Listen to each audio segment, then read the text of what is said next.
সুবোধ সরকার লেখা একটি কবিতা শাড়ি। বিয়েতে 51টা শাড়ি পেয়েছিল মেয়েটা।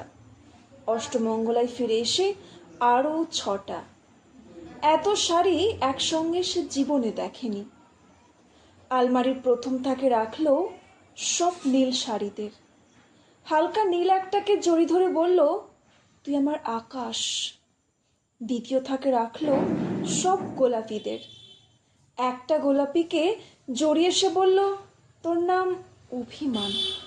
তৃতীয় থাকে 3টি ময়ূর, যেন 3 দিক থেকে ছুটে আসা সুখ। তেজপাতা রং যে শাড়িটার, তার নাম দিল বিষাদ। সারা বছর সে শুধু শাড়ি উপহার পেল। এত শাড়ি সে কি করে এক জীবনে পরবে? কিন্তু বছর যেতে না যেতেই ঘটে গেল সেই ঘটনাটা। সন্ধ্যের মুখে মেয়েটি বেরিয়েছিল স্বামীর সঙ্গে চাইনিজ খেতে।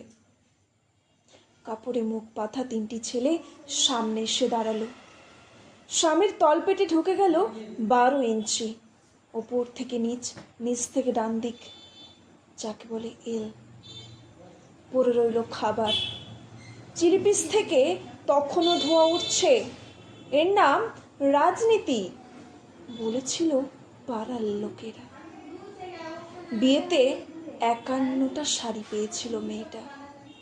অষ্টমঙ্গলায় ফিরে এসে আরও 6টা।